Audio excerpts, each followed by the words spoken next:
Hello po sa inyong lahat mga crypto. Ako po si Pinoy Crypto Trader at sa video na ito ay atin pong pag-uusapan ang tungkol sa balitang ito kung saan sabi rito ay Shiba Inu Bull identifies crucial SHIB support line.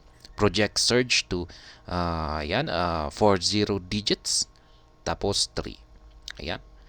Shiba Inu Bull. Kung pag sinabi po natin Shiba Inu Bull ay ito po yung mga puwersa. Ayan, puwersa ng market ng Shiba Inu na nagtutulak sa market price nito para umakyat. Yan, parang pwede na rin po nating sabihin na ito yung puwersa ng mga buyers. Yan, o yung puwersa ng demand. Kasi kung pag mataas ang demand, ay yan po talaga ang nagiging nagdudulot uh, ng epekto sa market price ni Shiba Inu para ito ay umangat. Ngayon ay yung mga bulls na ito ay nagawa po nilang ma-identify ang isang napakahalagang SHIB support line. Ayan, natukoy po nila ito. At kung pag sinabi po nating SHIB support line ay ito naman po yung harang or price level ito sa ibaba. Ayan, na support line. Ibig sabihin ay hinaharangan po niya ito. Hinaharangan po niya yung current market price ni Shiba Inu para hindi ito magpatuloy sa kanyang pagbagsak. Kaya yan, maganda po ito. Ibig sabihin ay mukhang hindi nababagsak si Shiba Inu dahil sa SHIB support line na ito. Yan, mukhang mahihirapan siya na basagin ang support line na ito. Ayan. Kaya project surge to 0.40 digits tapos 3. Yan, dahil daw rito ay meron daw posibleng price surge or pwedeng umangat ang market price ni Shiba Inu sa ganitong presyo. 40 digits tapos 3. At ayan, bago po tayo magpatuloy ay nais ko po munang bigyang linaw ang aking disclaimer kung saan ang nilalaman po ng video na ito ay hindi po ito isang financial advice. For education and information purposes lamang po ang layunin nito. Maliban po dito ay nais ko na rin pong magbigay babala na wala pong kahit anumang group chat ang Pinoy Crypto Trader. Yan, ang sabi rito ay Shiba Inu is exhibiting a bullish consolidation in the market. Ayan. Sabi rito ay nagpapakita raw po si Shiba Inu ng isang bullish consolidation. Ibig sabihin ay paakyat po. Unti-unti pong umaakyat ang market price ni Shiba Inu sa ngayon.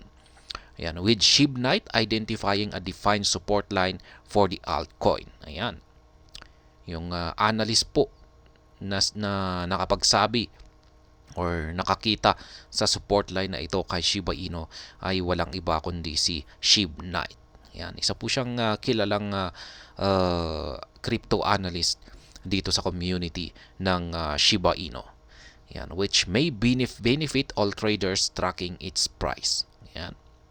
Marami raw pong magbe-benefit dito. Yan, kapag dito sa support line na ito na nakita ni SHIB Knight. Yan, lalong-lalo na yung mga traders na laging binabantayan ang presyo ni Shiba Inu. Kasi ayan, at least yung support line na ito ay magkakaroon na tayo ng parang mas matibay na yung parang hindi na tayo natatakot na babagsak pa ang market price ni Shiba Inu. Ayan, yung support line na ito ay ito yung parang hanggang dito na lamang yung presyo kung saan babagsak si Shiba Inu. Ibig sabihin ay dito na rin siya magkakaroon ng rejection or reversal. Yan. Kung parang tatalbog siya dito at magpapatuloy na ito sa kanyang pag-akyat.